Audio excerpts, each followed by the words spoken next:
Play to earn, free to play mga pre. Well, sa mga naghahanap dyan ng play to earn, free to play, kung saan pwede tayong kumita.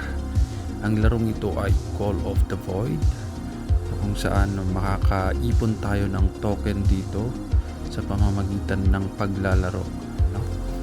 So, pwede ka rin ditong mag-invite, pero nasa iyo yan kung gusto mong mag-invite. Optional din lang naman yan, kasi nakakatulong din yan sa pag-iipon ng token. So makikita nyo dito yung value ng token nila.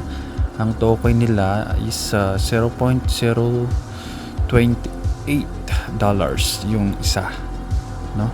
So mayroon na ako ditong 172 na void. Ang equivalent niyan is $4.82. So grind lang tayo ng grind, kasi pagkatapos ng airdrop nila pwede na nating i-cash out kung magkano man ang naipon natin sa laro na to, no? So pwede ka ring sumali sa mga weekly event nila, na kung saan pwede ka ring manalo ng void token. So maglalaro na tayo para makita nyo yung kung paano makakuha ng void token sa laro ito. Subukan na nating maglaro. So dito tayo sa Creepy Cemetery. Play tayo. So ganito lang naman ang paano maglaro. Yan. Makakakuha ka dyan ng void token pag napatay mo yung boss nila. Ayan, may mga boss yung malalaking mga malalaking creeps. Pwede kang makakuha doon. Makapag-level up ka lang dito pag marami kang nakuhang XP. Yan.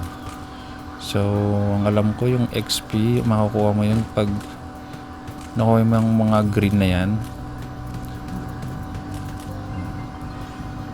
Tapos pag nakapag-level up ka, may lumalabas na item.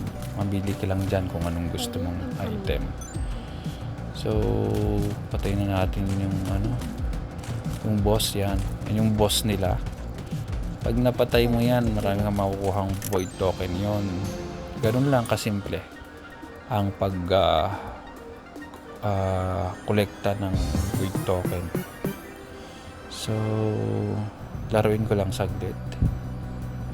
172 kanina yung token ko. Maganda rin naman yung laro. Mag-i-enjoy ka dito habang kumikita ka ng token nila, no?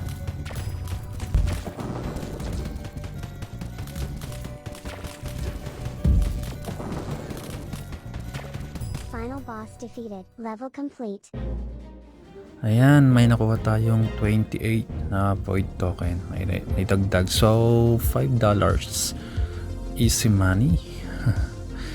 So, ayun lang mga boss.